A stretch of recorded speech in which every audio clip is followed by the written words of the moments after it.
सभापति महोदय, माननीय मंत्री जी ने जो बिल पेश किया है, मैं उसका पूर्ण रूप से समर्थन करता हूँ।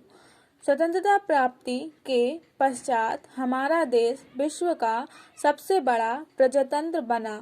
उस समय सभी देशवासियों ने यह सोचा था कि देश का शासन जनता के हाथ में होगा और इसके साथ ही साथ देश में समाजवाद कायम किया जाएगा।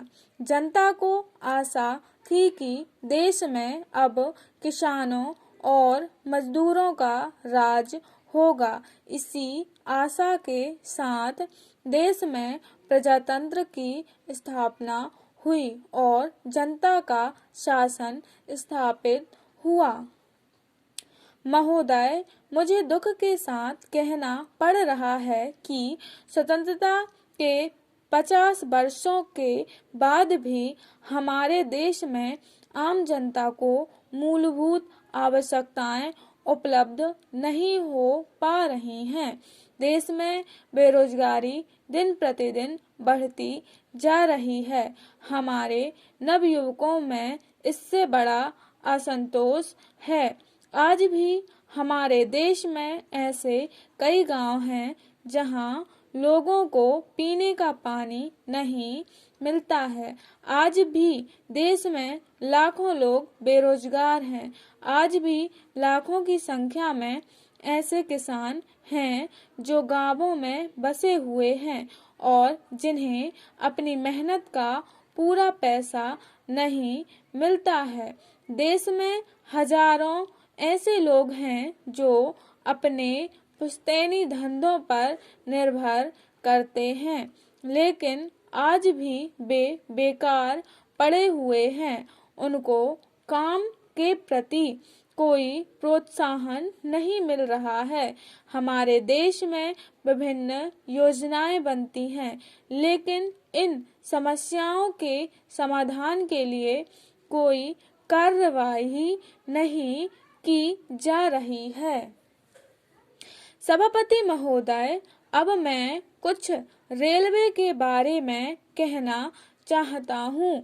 मैं आपसे निवेदन करना चाहता हूँ कि मुझे अधिक समय दिया जाए, क्योंकि मुझे बहुत सी बातें कहनी हैं। कुछ समय पूर्व रेलवे मंत्री जी ने जिन परिस्थितियों में अपना काम संभाला, वे बहुत ही कठिन परिस्थितियां थीं। पिछली सरकार ने रेल की व्यवस्था को बहुत खराब कर दिया था।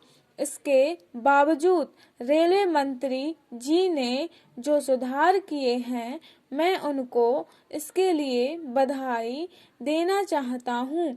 देश उस समय बड़ी कठिनाइयों में से गुजर रहा था। सूखा पड़ने के साथ लोगों तक आवश्यक वस्तुएं नहीं पहुंच पा रही थीं। ऐसे समय में रेलवे ने लोगों तक आवश्यक चीजों को समय पर पहुंचाया, जिससे कि जनता को अधिक परेशानी का सामना न करना पड़े। मैं यह भी बताना चाहता हूँ कि देश के ऐसे क्षेत्रों में जहाँ पीने के पानी का बहुत अभाव था, वहाँ पर भी रेलों द्वारा पीने के पानी को पहुँचाकर लोगों को राहत पहुँचाई गई। महोदय, मैं मंत्री जी को एक बहुत ही अच्छा बजट पेश करने के लिए भी धन्यवाद देना चाहता हूँ। यह एक आम जनता को राहत पहुँचाने वाला बजट है और इस बजट की सारे देश की प्रशंसा की गई है।